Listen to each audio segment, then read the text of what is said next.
Hello friends, इस video में हम सोल्व करेंगे रीजनिंग के प्रीवियस ईयर क्वेश्चन का प्रैक्टिस सेट।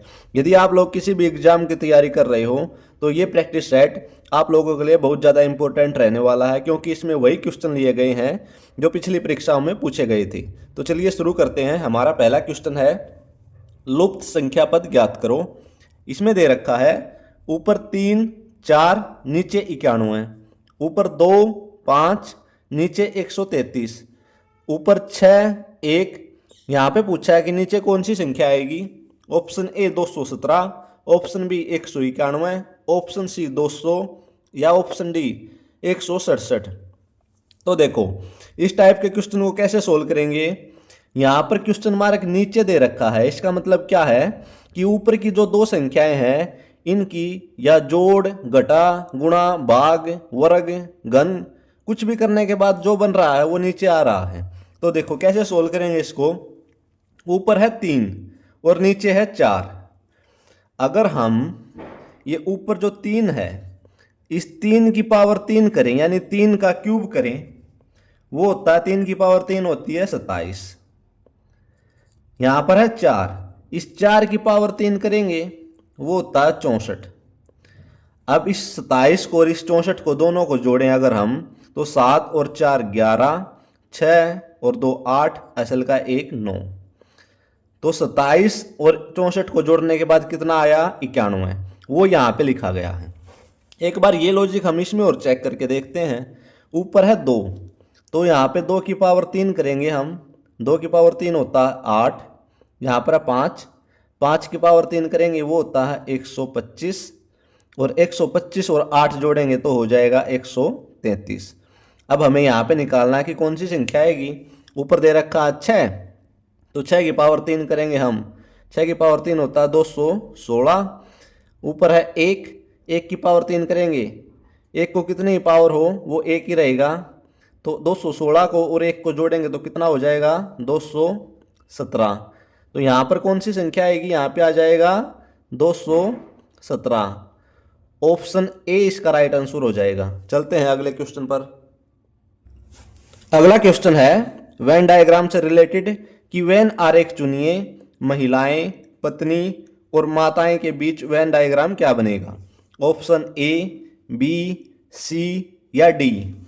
तो वेन डायग्राम के क्वेश्चन को सोल्व करने के लिए हमें इनमें संबंध ढूंढना होता है, वेन डायग्राम में बदलना होता है उनको। तो देखो, अगर हम यहाँ पर पत्नी और माताओं के बीच संबंध देखें तो कुछ पत्नी माताएं होती हैं, तो हम पत्नी के लिए वेन डायग्राम बनाएंगे। ये है हमारा पत्नी के लिए वेन डायग्राम।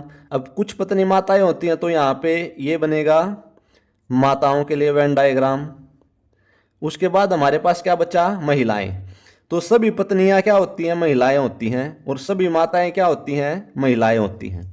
तो महिलाएं आ जाएगी इन दोनों के बाहर, इसमें आ जाएगा महिलाएं। तो देखते हैं ऐसा कौन सा ऑप्शन है हमारे पास। ऑप्शन सी इसका राइट आंसर हो जाएगा।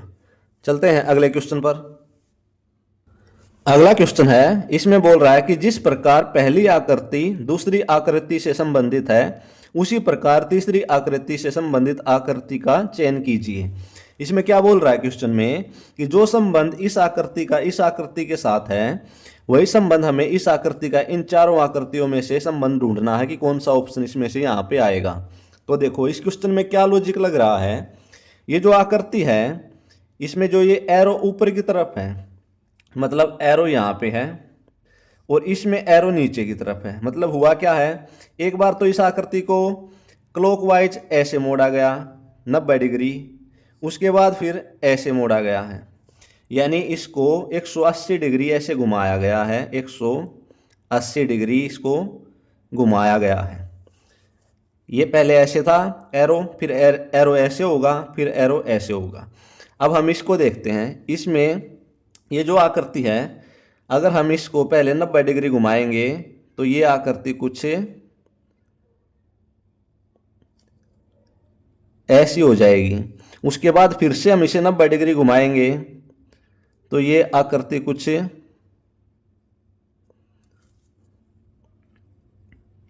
ऐसी हो जाएगी।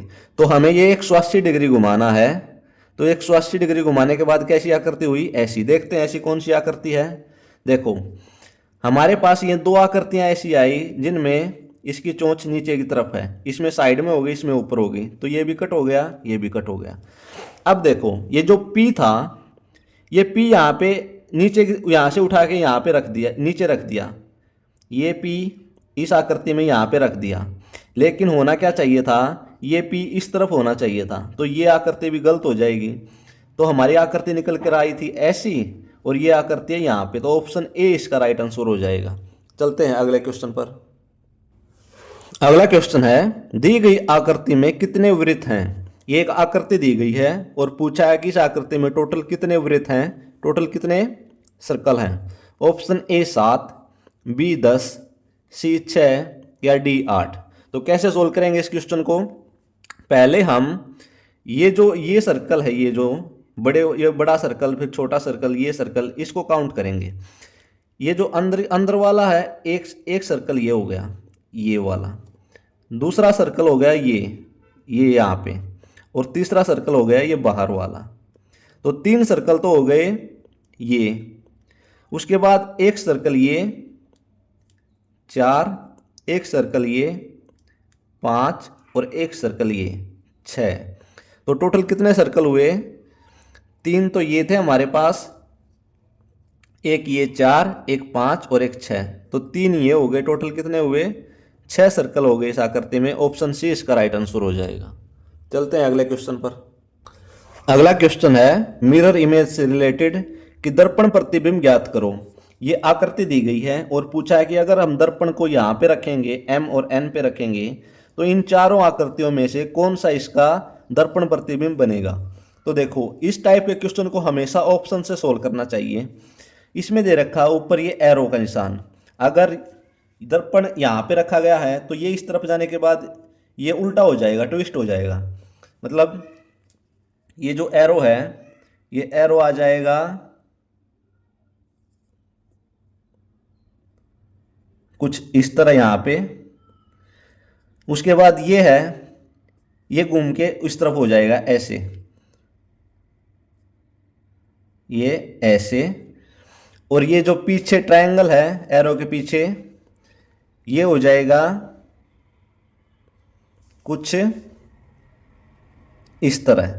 अब देखो हम एक बार ऑप्शन को चेक करेंगे। पहले हमने एरो बनाया था, ये एरो, इसमें एरो ऐसा बन रहा है, इसमें एरो उस तरफ चला गया, तो ये ऑप्शन गलत हो गया। इसमें एरो ऐसा, इसमें भी ऐसा है, इसमें एरो इस तरफ है, इसमें इस तरफ बन गया, तो ये ऑप्शन भी गलत हो गया। तो बी और डी तो ऐसे ही कट हो गए। उसके बाद देखो ये जो ट्रायंगल है, ये एरो के पीछे बनना चाहिए। अब हमारे पास जो ऑप्शन सी था उसमें एरो के आगे ट्रायंगल बना हुआ है, तो ये ऑप्शन भी गलत हो गया। बच गया हमारे पास ए ऑप्शन। जो हमने आकृति बनाई है, ये आकृति सेम टू सेम ऐसी ही है, तो ऑप्शन ए इसका राइट आंसर हो जाएगा। चलते हैं अगले क्वेश्चन पर। अगला क्वेश्चन है सिलोजिज्म से। कथन और निष्कर्ष से कि कथन दे रखा है सभी गुब्बारे केक हैं, कोई केक टॉफी नहीं है। निष्कर्ष है कोई गुब्बारा टॉफी नहीं है। दूसरा सभी केक गुब्बारे हैं। इसके ऑप्शन दे रखे हैं कि न तो निष्कर्ष 1 या निष्कर्ष 2 अनुसरण करता है, केवल निष्कर्ष 1 अनुसरण करता है, केवल निष्कर्ष 2 अनुसरण करता है, या निष्कर्ष 1 और निष्कर्ष 2 दोनों अनुसरण करते हैं।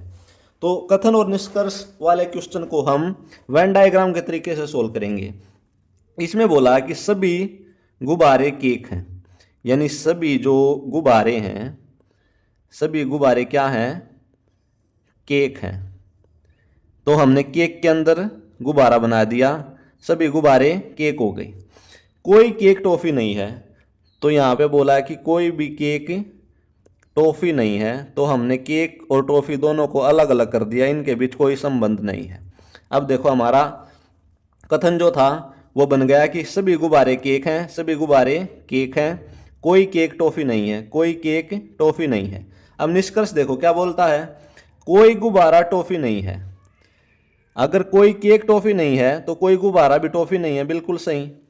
तो ये हो जाएगा राइट, सभी केक गुब्बारे हैं। अब देखो ये उल्टी बात बोल रहा है, यहाँ पे बोला है कि सभी गुब्बारे केक हैं और यहाँ पे बोल रहा है कि सभी केक गुब्बारे हैं। ये गलत बोल रहा है, क्योंकि सभी गुब्बारे, सभी केक, ये पूरे के पूरे केक गुब्बारे थोड़ी हैं। ये इतना हिस्सा जो केक का है वही तो गुब्बारे हैं, बाकी जो केक बच गया वो गुब्बारे थोड़ी हैं। तो ये गलत है, ये हो जाएगा गलत। अब निष्कर्ष देखो, न तो निष्कर्ष 1 या निष्कर्ष 2 अनुसरण करता है, गलत। केवल निष्कर्ष 1 अनुसरण करता है, बिल्कुल ठीक। ऑप्शन 2 इसका राइट आंसर हो जाएगा, ऑप्शन बी इसका राइट आंसर हो जाएगा। चलते हैं अगले क्वेश्चन पर। अगला क्वेश्चन है डाइस से रिलेटेड कि एक पासे के फलकों पर 10, 20, 30, 40, 50 और 60 संख्याएं अंकित हैं। उसी पासे की दो स्थितियां नीचे दी गई हैं। 50 वाले फलक के विपरीत कौन सा फलक होगा? इसमें क्या बोला है कि ये जो पासा दिया गया है ना, इस पर 10, 20, 30, 40, 50, 60 ऐसे संख्याएं अंकित हैं। जो पासे के 6 फेस होते हैं, यानी 1, 2, 3 हमें दिखाई दे रहे हैं। एक इस तरफ 4, एक इस तरफ 5 और एक इस तरफ नीचे 6। तो उस पासे की दो स्थितियां दी गई हैं और वो पूछा कि जो 50 वाला फलक के विपरीत कौन सा फलक है, यानी जिस फेस पर 50 लिख रहा है उसके अपोजिट कौन सा लिखा हुआ होगा। तो देखो, इस टाइप के क्वेश्चन को कैसे सोल्व करेंगे? जब भी दो पासे दिए गए हो ना, तो उनमें ये देखेंगे कि दोनों में कुछ कॉमन है क्या। अब देखो, इसमें 60 है, इसमें भी 60 है, तो दोनों में अगर एक एक कॉमन हो ना, दोनों पासों में एक चीज कॉमन हो, तो हम उसको कैसे सोल्व करेंगे? हम उसको लिखेंगे, इसमें 60 है तो हम 60 लिखेंगे।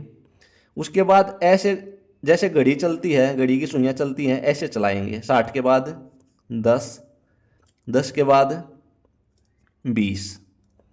अब इसमें भी यहाँ पे 60 था तो हम 60 लिखेंगे। उसके बाद 40, उसके बाद 30। अब देखो, हमारे पास ये आ गया। इसमें अगर 20 के अपोजिट पूछा जाए, 20 के अपोजिट, तो 20 के अपोजिट होगा 30।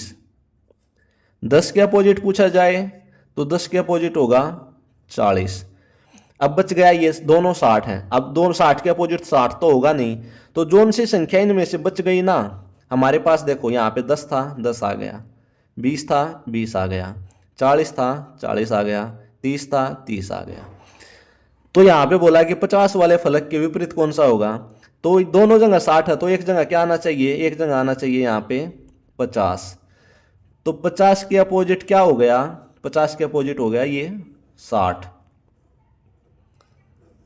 तो ऑप्शन डी इसका राइट आंसर हो जाएगा। मतलब क्या है, दोनों पासों में देखना है कि कॉमन क्या है। इन दोनों पासों में कॉमन था 60, तो हमने इनको ऐसे लिखा 60, 10, 20, 60, 10, 20, 60, 40, 30, 60, 40, 30। मतलब जो कॉमन था ना, वो एक दूसरे के नीचे लेना है।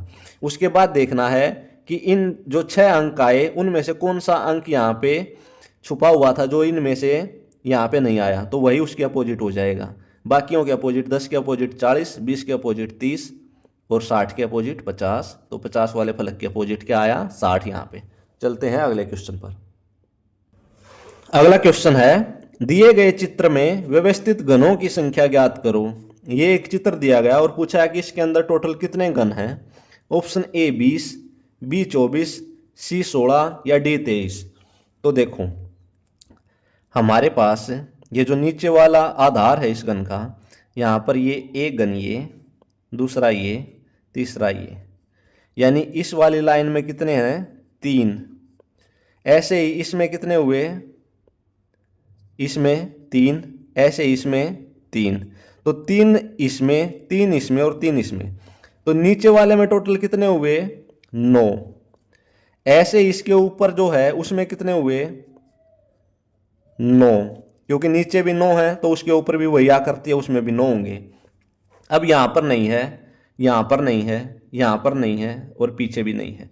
तो 1, 2, 3, 4, और जो ये दिख रहा है इसके नीचे और है 1, तो 5 और ये ऊपर 6।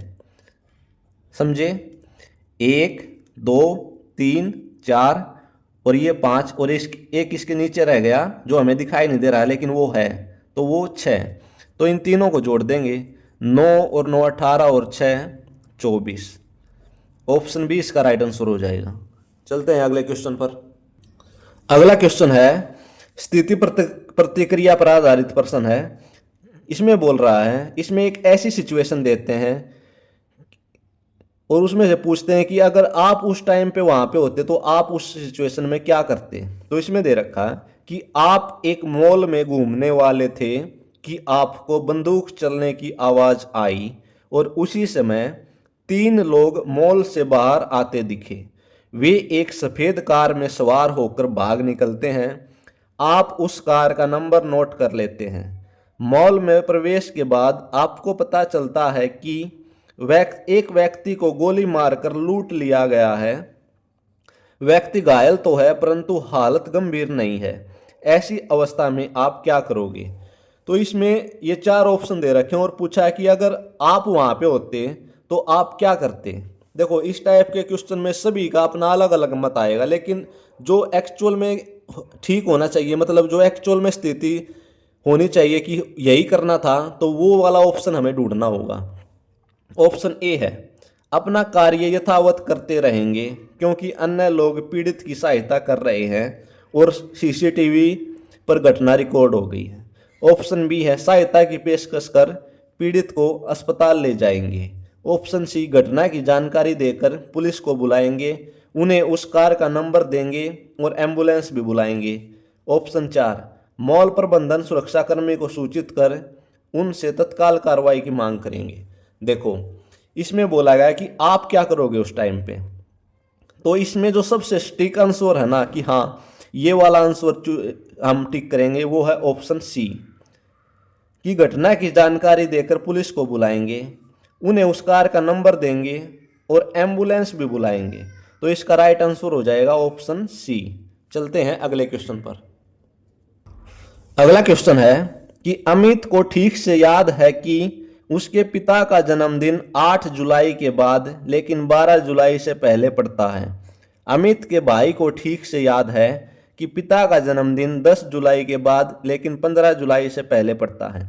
ज्ञात कीजिए अमित के पिता किस दिन पैदा हुए थे। ऑप्शन ए 10 जुलाई, ऑप्शन बी 11 जुलाई, ऑप्शन सी 10 अथवा 11 जुलाई या ऑप्शन डी ज्ञात नहीं हो सकता। तो देखो क्या बोला गया क्वेश्चन में, कैसे सोल्व करेंगे इसको कि अमित को ठीक से याद है कि उसके पिता का जन्मदिन 8 जुलाई के बाद 8 जुलाई के बाद 8 जुलाई के बाद लेकिन 12 जुलाई से पहले 12 जुलाई से पहले पड़ता है। तो 8 जुलाई के बाद 9 जुलाई, 10 जुलाई और 11 जुलाई। तो उसको ये याद है कि उसके पिता का जन्मदिन या तो होगा 9 जुलाई को या 10 जुलाई को या 11 जुलाई को। अब देखो यहाँ पे बोला कि अमित के भाई को ठीक से याद है कि पिता का जन्मदिन 10 जुलाई के बाद। उसके भाई क्या कहता है कि उसके पिता का जन्मदिन 10 जुलाई के बाद 10 जुलाई के बाद लेकिन 15 जुलाई से पहले 15 जुलाई से पहले। यानी उसके भाई के अकॉर्डिंग क्या है कि या तो 11 जुलाई को या 12 को या 13 को या 14 को। उसका भाई तो बोल रहा है कि मुझे याद है कि 10 जुलाई के बाद है और 15 जुलाई से पहले है, यानी या तो 11 को होगा या 12 को या 13 को या 14 को। और अमित क्या बोल रहा है कि मुझे भी याद है कि 8 जुलाई के तो बाद है और 12 जुलाई से पहले है, यानी 9 को हो सकता है या 10 को या 11 को। तो देखो इन दोनों में कॉमन क्या आया, दोनों में कॉमन आया ये 11। तो दोनों की तारीख में कॉमन कौन सी तारीख आई, 11 तारीख। तो उसके पिता का जन्मदिन होगा 11 जुलाई को। ऑप्शन बी इसका राइट आंसर हो जाएगा। चलते हैं अगले क्वेश्चन पर। अगला क्वेश्चन है कि लुप्त संख्या पद ज्ञात करो। इसमें दे रखा है 19 6 37, 21 8 45, 72 14 क्वेश्चन मार्क। यहाँ पर कौन सी संख्या आएगी ये पूछा है। Option A 114, option B 144, option C 134 या ऑप्शन डी 124। तो इस टाइप के क्वेश्चन में क्या लॉजिक लग रहा है, अगर हम देखें इसमें कि इन दो संख्या को मिलाने के बाद ये तीसरी संख्या बन रही है, यहाँ पर इन दोनों को मिलाने के बाद ये तीसरी संख्या बन रही है और यहाँ पर इन दोनों संख्याओं को मिलाने के बाद तीसरी संख्या बनेगी। तो देखते हैं इसमें क्या लॉजिक है। पहले दे रखा हमारे पास 19, उसके बाद 6 और इन दोनों को मिलाने के बाद 37 बन रहा है। तो अगर हम ये जो बीच वाली संख्या है इसको 3 से गुणा कर दें, यानी इस 6 को 3 से गुणा करेंगे तो कितना आया 18, और इन दोनों को जोड़ दें फिर पहली संख्या को और दूसरी संख्या में 3 से गुणा करके और दोनों को जोड़ दें तो 18 और 19 हो गए 37। ये लॉजिक हम इसमें और चेक करके देखते हैं। यहां पर पहली संख्या 21, बीच में है 8, इसको 3 से गुणा करना, 8 3 24 और पहली संख्या में जोड़ना है तो 21 में 24 जोड़ेंगे हम, ये हो गया 45। तो हम निकालेंगे यहाँ पे, इसमें 72 है पहले, 72 में हम 14 को 3 से गुणा करेंगे, 14 दूनी 28 और 14 3 42 और 42 को 72 में जोड़ देंगे। अब देखो 2 और 2 4, 7 और 4 11, तो यहाँ पर कौन सी संख्या आई 114। ऑप्शन ए इसका राइट आंसर हो जाएगा। आई होप फ्रेंड्स ये वीडियो आपको पसंद आई होगी। आपका दिन शुभ हो। धन्यवाद।